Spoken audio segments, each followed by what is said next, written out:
안녕하세요. 김호준입니다.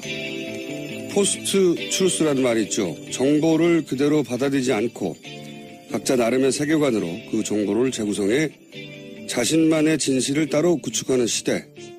그런 정도의 의미입니다. 가짜 뉴스가 그 첫 번째 징후였죠. 정보에서 맥락을 무시하고 단편적인 데이터를 편집해서 자기들만의 가짜 진실을 별도로 만드는 거죠. 인터넷 그리고 모바일과 함께 도래한 이 세계적인 트렌드는 그러나 가짜뉴스에서 그치지 않습니다. 전통 미디어의 뉴스를 더 이상 신뢰하지 않고 스스로 인터넷을 검색해서 사실관계를 검증하고 그 정합성을 따져서 그 뉴스를 보완, 반박, 때로 대체하는 사설 뉴스가 만들어지고 그 사설 뉴스가 공감대를 담보할 때는 다중과 만나 거대한 유통과 공유가 시작됩니다. 이렇게 사설 뉴스가 전통 미디어의 뉴스와 경합하는 시대가 이제 막 열리고 있습니다.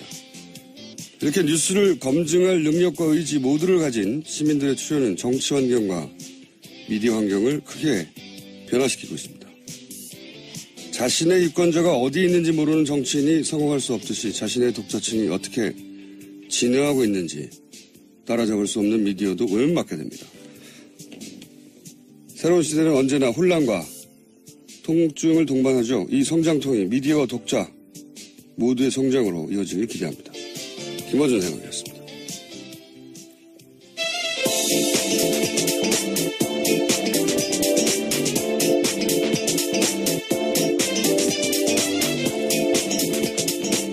시사인의 김은지입니다. 예. 요새 진보 매체 순환 시대예요. 저희가 그런 뉴스를 따로 다뤄올 생각이긴 한데 하여튼 순환 시대입니다. 네, 많은 고민을 하게 만듭니다. 자, 첫 번째 뉴스는요? 네, 한미 양국이 다음 달 말 미국 워싱턴에서 정상회담을 열기로 합의했습니다. 정우영 청와대 외교안보 태스크포스 단장과 매튜 포틴저 미국 백악관 국가안전보장회의 아시아 담당 선임보좌관이 어제 청와대에서 만났습니다. 정상회담의 대략적인 일정과 포괄적 의제를 확정했는데요. 양국은 우선 여건이 갖춰지면 북한과의 대화도 가능하다는 데 의견을 같이 했습니다. 정상회담 세부 일정과 의제를 조율하기 위해서 미국 특사단이 오늘 오전 워싱턴으로 출발합니다. 문재인 정부의 특징은 일이 엄청나게 빨리 진행된다는 겁니다. 네, 그게 하나가 있고 이 뉴스에서 주목할 점은 이거네요. 여건이 갖춰지면 북한과 대화도 가능하다. 이제 미국의 입장이 원래 우리 정부의 입장도 그랬지만 북핵을 포기하지 않는 한 대화가 없다는 게 기본 기조였는데 이게 바뀐 거죠. 예. 그 여건이 뭔지는 이제 뭐 정상회담을 통해 드러나겠지만 조건이 갖춰지면 이렇게 바뀌었습니다. 북핵을 포기하면에서 사실 큰 변화인데 뉴스가 이 대목을 잘 안 짚어주네요. 큰 변화입니다. 자, 두 번째 뉴스는요? 네, 그런데 도널드 트럼프 미국 대통령이 러시아 쪽에 국가기밀 누설했다라는 의혹이 제기됐습니다. 백악관에서 만난 자리에서 러시아 외무장관과 주미 러시아 대사에게 IS와 관련한 기밀 정보를 누설했다고 워싱턴 포스트가 보도했는데요. 그때는 코미 FBI 국장을 해임한 바로 다음 날입니다. 이거 굉장히 큰 뉴스예요, 사실은. 네. 네, 미국에서는 지금 난리가 났습니다. 그 트럼프 대통령과 러시아의 어떤 은밀한 관계, 이 관계에 대한 뉴스가 끊이질 않았는데 대통령이 된 다음에 그리고 그 러시아의 관계를 수사하고 있던 FBI 국장을 해임한 다음 날 러시아 대사를 만나서 네, 실제 백악관에서요. 네, 하필이면 다 러시아예요. 거기서 이제 기밀 정보 그렇게 동맹국가도 공유하지 않는 기밀 정보를 러시아 대사에게 그 자리에서 대화 중에 줬다. 이게 이제 지금 핵심이거든요. 네. 그러면서 이제 국민들 사이에, 미국민들 사이에 탄핵 찬성이 48%까지 올라갔다. 네. 그런 보도도 있죠. 이렇게 되면 저희가 또 중계방송을 해야 되는데 말이죠. 탄핵 전문 방송으로서. 이게 그 취임 초기에 여기 또 탄핵되는 거 아니냐고 그래서 농담처럼 얘기해 왔는데 점점 좀 고조되고 있습니다. 분위기가. 네, 계속 이런 식으로 내용들이 폭로가 되면요. 6월 말 정상회담까지도 계속 미국 국내 정치 상황이 복잡해질 것 같습니다. 그런 생각도 들어요. 트럼프의 위기가 한편으로는 우리한테 위기 혹은 찬스 둘 다 될 수 있다고 생각하니까 원래 이제 그 내부 위기를 외부에서 돌파구를 찾는 게 고대로부터 정치가 항상 하던 기술이거든요. 그러니까 트럼프가 내부 위기에서 탈출하기 위해서 북한을 때리거나 정반대로 북한과 극적인 평화협정을 맺거나 이런 가능성이 있지 않나. 왜냐하면 미국 공화당이든 민주당이든 대북 정책은 기본적으로 비슷했거든요. 항상 비슷했는데 트럼프는 이제 기존의 외교 문법을 따르지 않잖아요. 네, 얼마까지 전까지만 해도 인터뷰에서 스마트 쿠키 이런 표현을 김정은에게 썼습니다. 네, 그리고 뭐 김정은을 만나는 것에 대해서 영광스러운 일이다. 네, 용의가 있다라는 식의 의사를 밝혔죠. 뭐 그런 표현도 했는데 특히 오바마 컴플렉스가 굉장히 강한 트럼프가 오바마조차 하지 못한 아무것도 해결하지 못한 북한과의 관계는 관계를 자기가 해결해서 역사에 남고 싶은 노벨 평화상 이런 거 받는 거죠. 그런 욕망이 있을 수 있다. 그래서 저는 이게 우리 정부에서 하나의 기회로 이쪽으로 드라이브해서 노벨 평화상 받으시죠. 네. 이 기회에 드라이브해서 굉장히 극적인 찬스가 올 수 있다는 생각도 들어요. 네. 트럼프는 그럴 수 있는 이 미국의 일을 우리가 이용하는 거죠. 그럴 수도 있지 않을까 생각을 이 뉴스를 보면서 했습니다. 그리고 실제 탄핵 과정에 들어가면 저희도 특파원을 통해서 네. 탄핵 자부 방송으로서 중계하는. 자, 다음 뉴스는요. 네, 문재인 대통령은 국정기획자문위원장에 김진표 의원 임명했습니다. 인수위격 역할을 대신할 걸로 보이는데요. 뿐만 아니라 1호로 업무 지시했던 일자리위원회에 문재인 대통령 자신이 위원장을 맡고요. 부위원장에는 이용섭 전 의원을 임명했습니다. 네, 새로운 인사죠. 네. 인수위가 없어서 인수위 역할을 할 국정자문위원을 만들었다. 네. 그런 뉴스고요. 그리고 거기에 이제 임명을 했다는 거고요. 다음 뉴스는요. 예, 또 다른 인선 관련된 이슈도 어제 계속 화제가 됐습니다. 양정철 전 청와대 비서관이 문재인 정부에서 어떠한 공직도 맡지 않고 백의종군하겠다고 밝혔기 때문입니다. 양 비서관은 이호철 전 민정수석, 전해철 의원과 함께 이른바 삼철로 불렸습니다. 문재인 대통령의 채찍근으로 꼽혀왔었는데요. 양 전 비서관은 정권교체의 꿈이 달성돼서 여한이 없다면서 이젠 잊혀질 권리를 허락해달라 이렇게 밝혔습니다. 정치 일선에서 물러나겠다라는 건데요. 자신의 퇴진을 끝으로 패권이나 친문, 친노, 삼철과 같은 낡은 언어도 걷어달라고 부탁했습니다. 그 양정철 전 비서관은 검색어에 계속 올라오더라고요. 네. 일반인들이 잘 모를 수 있죠. 근데 정치권에서 언론계에서는 다 네, 여의도에서는 꽤 알려진 인물인데요. 모르는 사람이 없는. 예. 네. 개인적으로도 잘 안다고 할 수 있는 편인데 저는 항상 양정철 전 비서관을 비싼 허세라고 불렀어요. 네. 왜 그러냐면 문재인 대통령과는 센티미터로 표현할 수 있을 정도로 가까운. 그런데 이제 그렇게 가깝기 때문에 항상 공격받았잖아요. 이렇게 뭐 삼철이니. 그러다 보니까 실제로는 어떤 일도 마음대로 할 수 없었단 말이죠. 그러니까 허세죠. 그래서 제가 비싼 허세라고 불렀는데 근데 이제 왜 물러나왔느냐 이렇게 제가 해석하기는 그렇습니다. 이게 소위 이제 친문 패권 프레임 그 프레임이 문재인 대통령과 그 가까운 사람들한테 굉장히 트라우마였어요. 2012년 대선 때도 불거졌던 네. 이슈입니다. 그러니까 이제 거의 모든 언론과 거의 모든 정치 세력에게 이 친문 패권 공격을 당했기 때문에 아무리 아니라고 말을 해도 있는 거는 있는 걸 보여줘서 증명할 수 있잖아요. 없는 거는 없다고 어떻게 증명하느냐. 없는데. 근데 이제 이 트라우마 때문에 없는 걸 없다고 증명하려고 굳이 스스로 떠나는 거죠. 예. 나처럼 가장 가까운 사람도 이렇게 떠나는 거니까 이제 그 소리를 제발 그만하라. 이런 의미라고 저는 이해했는데 없는 걸 없다고 입증하려고 했던 겁니다, 이게. 예. 그래서 문재인 대통령이 뭐 눈물을 보였다는 기사도 있던데. 네, 만찬 자리에서 마지막으로 뜻을 밝혔고 눈물을 보였다. 이런 이야기가 나왔습니다. 이유가 그런 거죠. 떠날 이유가 하나도 없는데 왜 10년 이상 고생했단 말이죠. 자기 시간과 자기 비용과 자기 노력으로. 근데 이제 문재인 대통령한테 씌워진 그 프레임을 자기가 대신 벗겨주려고 떠나는 거죠. 네, 앞서 이호철 전 비서관도 떠났습니다. 그런 의미가 있습니다. 예. 자, 양정철 비서관을 인터뷰를 해보려고 했는데 잘 안 되네요. 외국으로 간다라고 하던데요. 아직 안 갔어요? 네. 그런가요? 아직 기회가 남아있는 걸로. 자, 굳이, 저는 이렇게 해석했는데 왜 그랬는지 한번 물어보고 싶은데 인터뷰 아직 안 하고 있습니다. 네. 자, 다음 뉴스는요? 네, 청와대 고위 관계자가 어제 비공개 브리핑에서 청와대 컴퓨터를 확인한 결과 하드웨어상에는 아무것도 남아있지 않았다고 밝혔습니다. 현행법상 기록물 이관 후 파기하도록 되어 있는 건 맞지만요. 당연히 해줘야 할 인수인계 작업을 하지 않았다면 도덕적으로 문제가 되는 거라고 비판했습니다. 뿐만 아니라 조국 청와대 민정수석도 국가정보원과 기무사, 검찰, 경찰의 보안감찰 책임자를 불러서 문서 이미 파기 금지를 지시했습니다.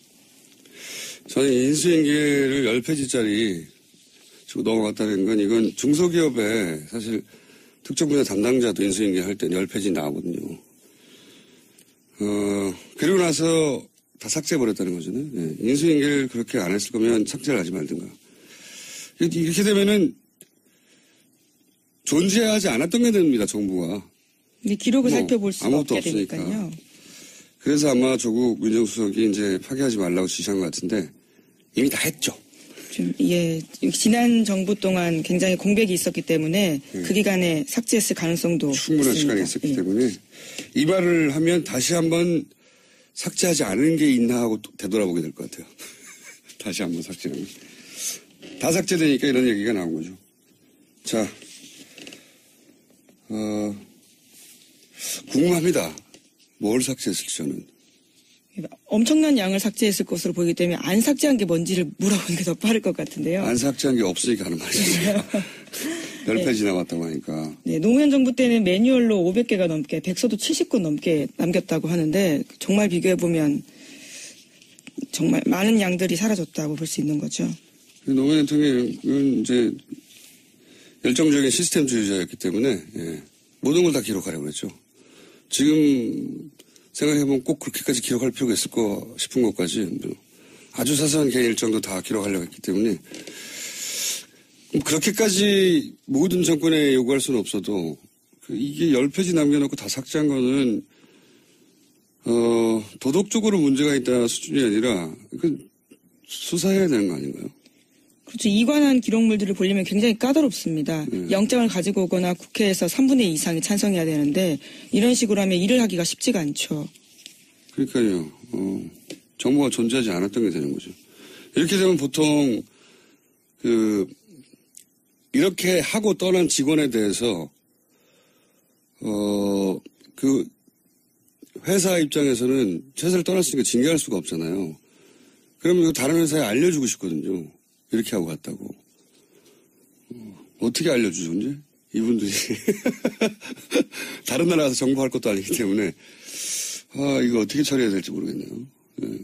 근데 이게 너무 부당하다는 거는 말이 안 된다는 건 최소한의 임무도 안 했다는 거는 다 공감이 되는데 어떻게 처리해야 될지 모르겠네요. 네. 일단 이런 상황입니다. 마치 정부가 아예 존재하지 않았던 것처럼 다 파괴됐다. 다른 뉴스는요? 네, 더불어민주당이 어제 원내대표 선거했습니다. 우원식 의원이 민주당의 새 원내 사령탑이 됐는데 맞승부 펼쳤던 홍영표 의원과는 7표 차이로 당선됐습니다. 7표 차이로 떨어졌던 분인데 7표 차이로 당선됐네요. 네. 자, 지금 민주당도 원내대표를 뽑았고 어제 같은 날 국민의당도 원내대표를 선출했죠? 네, 그렇습니다. 호남의 사선 김동철 의원이 원내대표로 선출됐습니다. 결선 투표까지 올라가서요, 당선된 겁니다. 그렇군요. 근데 저는 김동철 의원 선출되는 걸 보고, 민주당과 국민의당의 관계가 쉽지는 않겠다. 이분이 좀 강경파라고 분류될 수 있죠. 네, 어제 일성도 그랬습니다. 협조할 건 협조하겠지만 안 될 일을 할 때는 국민의당이 가장 앞장서서 막아낼 거다. 이렇게 일성을 밝혔거든요. 굳이 분류하자면 강경 보수파 정도. 지금 이제 당이 좀 어려우니까 이럴 때는 강경하고, 자기 진지를 잘 지키는 원내대표가 필요하다. 이렇게 판단한 거겠죠. 예. 이렇게 되면 협상은 쉽지는 않을 것 같다. 원만하지는 않을 것 같다. 이런 생각도 듭니다. 자, 다음 뉴스는요? 네, 바른정당에서도 1박 2일 연찬회 끝에 자강론으로 뜻을 모았습니다. 국민의당과 당대당 통합 없다고 분명하게 선을 그었습니다. 당대당이요? 네, 국민의당과의 이야기인 거죠. 바른정당 이야기는 저희가 오늘 수요일 이현우에 나온 애라서 연찬회 했었다고 그랬던 것 같은데. 네, 1박 2일 연찬회 하고 거기서 뜻을 모은 겁니다. 제가 잠시 후에 물어보겠지만 그래서 김무성 전 대표는 갑자기 일본을 출국했다 연찬회 후에 뭔가 이렇게 말이 잘 안 됐나 봐요. 뜻대로. 김무성 전 대표를 제가 꼭 인터뷰하고 싶은데 바른정당의 지도부는 인터뷰가 잘 안 돼요. 김무성 대표나 유승민 전 후보나. 방송을 들으시면 좀 나와주십시오. 궁금합니다. 말 좀 하고 살자고요. 자, 다음 뉴스는요. 네, 세월호 3층 객실에서 미수습자의 유해로 추정되는 뼈 조각이 어제도 추가로 발견됐습니다. 이 구역에서는 지난 14일에 뼈 3점이 발견됐고요. 또 24점이 추가로 발견된 바가 있습니다. 아직 DNA 조사가 끝나지 않아서. 네, 한 달 정도 걸린다고 합니다. 네, 누구인지는 추정할 수는 없는데 지금 나온 것만 따지면은 한 서너 명 가까운 희생자들의 유골이 나온 게 아닐까 이런 추정은 되고 있는 상황이고 저는 이제 이 세월호는 아마 한 3년여간 여러 가지가 지체됐는데 그 기간만큼 혹은 그 이상으로 아주 오랜 시간 재조사되고 어떤 부분은 재수사되고 또 어떤 부분은 재조명되고 그래서 이 사건의 실체적 진실 혹은 전체적인 입체적인 조망 하는데 오랜 시간이 걸리고 오랜 시간이 걸리는데도 불구하고 계속 이 정부에서 노력해 갈 거라고 봐요. 그건 꼭 필요한 거라고 보고요. 자, 여기까지 해야 될 것 같습니다. 오늘은. 그리고 자꾸 문자로 아침마다 김어준 생각 작가가 써준 거 아니냐고 문자를 보내시는 분들이 9개월이 지났는데 아직도 있습니다. 아니라니까요. 제가 쓴다니까요. 아침에 여기 도착하면 제가 쓴다니까요. 네, 아침마다 급히 쓰는 모습을 늘 목격합니다. 그러니까 제발 좀 말 좀 해주세요. 제가 아침에 오늘 그거 쓰고 있지 않습니까? 네. 저희 작가는 항상 이렇게 얘기합니다. 작가들을 모독하지 마라. 작가들이 그렇게 못 쓸 줄 아느냐 이렇게. 아침마다 문자가 와가지고 제가 몇 번 중간중간 얘기했는데도 아니라니까요. 저희 작가도 싫어해요. 자, 여기까지 하겠습니다. 시사인의 김은지였습니다. 감사합니다. 안녕하세요. 김어준입니다. 포스트 트루스라는 말이 있죠. 정보를 그대로 받아들이지 않고 각자 나름의 세계관으로 그 정보를 재구성해 자신만의 진실을 따로 구축하는 시대. 그런 정도의 의미입니다. 가짜 뉴스가 그 첫 번째 징후였죠. 정보에서 맥락을 무시하고 단편적인 데이터를 편집해서 자기들만의 가짜 진실을 별도로 만드는 거죠. 인터넷 그리고 모바일과 함께 도래한 이 세계적인 트렌드는 그러나 가짜 뉴스에서 그치지 않습니다. 전통 미디어의 뉴스를 더 이상 신뢰하지 않고 스스로 인터넷을 검색해서 사실관계를 검증하고 그 정합성을 따져서 그 뉴스를 보완, 반박, 때로 대체하는 사설 뉴스가 만들어지고 그 사설 뉴스가 공감대를 담보할 때는 다중과 만나 거대한 유통과 공유가 시작됩니다. 이렇게 사설 뉴스가 전통 미디어의 뉴스와 경합하는 시대가 이제 뭘 잘 안 짚어주네요. 큰 변화입니다. 자, 두 번째 뉴스는요. 네, 그런데 도널드 트럼프 미국 대통령이 러시아 쪽에 국가기밀 누설했다라는 의혹이 제기됐습니다. 백악관에서 만난 자리에서 러시아 외무장관과 주미 러시아 대사에게 IS와 관련한 기밀 정보를 누설했다고 워싱턴 포스트가 보도했는데요. 그때는 코미 FBI 국장을 해임한 바로 다음 날입니다. 이거 굉장히 큰 뉴스예요, 사실은. 네, 미국에서는 지금 난리가 났습니다. 그 트럼프 대통령과 러시아의 어떤 은밀한 관계, 이 관계에 대한 뉴스가 끊이질 않았는데 대통령이 된 다음에 그리고 그 러시아의 관계를 수사하고 있던 FBI 국장을 해면한 다음 날 러시아 대사를 만나서 네, 실제 백악관에서요. 네, 네. 하필이면 다 러시아예요. 거기서 이제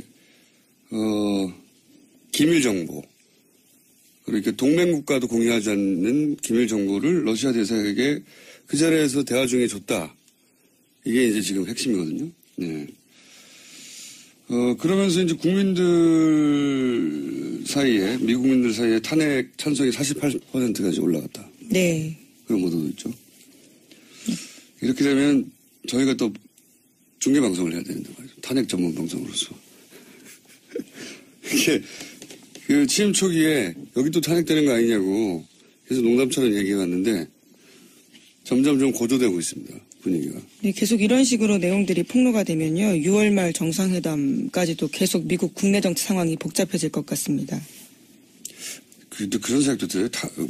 트럼프의 위기가 한편으로는 우리한테 위기 혹은 찬스 둘 다 될 수 있다고 생각하니까 원래 이제 그 내부 위기를 외부에서 돌파구를 찾는 게 고대로부터 정치가 항상 하던 기술이거든요. 그러니까 트럼프가 내부 위기에서 탈출하기 위해서 북한을 때리거나 정반대로 북한과 극적인 평화협정 합의했습니다. 정우영 청와대 외교안보 태스크포스 단장과 매튜 포틴저 미국 백악관 국가안전보장회의 아시아 담당 선임보좌관이 어제 청와대에서 만났습니다. 정상회담의 대략적인 일정과 포괄적 의제를 확정했는데요. 양국은 우선 여건이 갖춰지면 북한과의 대화도 가능하다는 데 의견을 같이 했습니다. 정상회담 세부 일정과 의제를 조율하기 위해서 미국 특사단이 오늘 오전 워싱턴으로 출발합니다. 문재인 정부의 특징은 일이 엄청나게 빨리 진행된다는 겁니다. 네, 그게 하나가 있고 이 뉴스에서 주목할 점은 이거네요. 여건이 갖춰지면 북한과 대화도 가능하다. 이제 미국의 입장이 원래 우리 정부의 입장도 그렇지만 북핵을 포기하지 않는 한 대화가 없다는 게 기본 기조였는데 이게 바뀐 거죠. 예. 그 여건이 뭔지는 이제 뭐 정상회담을 통해 드러나겠지만 조건이 갖춰지면 이렇게 바뀌었습니다. 북핵을 포기하면에서 사실 큰 변화인데 뉴스가 이 대목과 열리고 있습니다. 이렇게 뉴스를 검증할 능력과 의지 모두를 가진 시민들의 출연은 정치 환경과 미디어 환경을 크게 변화시키고 있습니다. 자신의 유권자가 어디 있는지 모르는 정치인이 성공할 수 없듯이 자신의 독자층이 어떻게 진화하고 있는지 따라잡을 수 없는 미디어도 오염받게 됩니다. 새로운 시대는 언제나 혼란과 통증을 동반하죠. 이 성장통이 미디어와 독자 모두의 성장으로 이어지길 기대합니다. 김어준 생각이었습니다.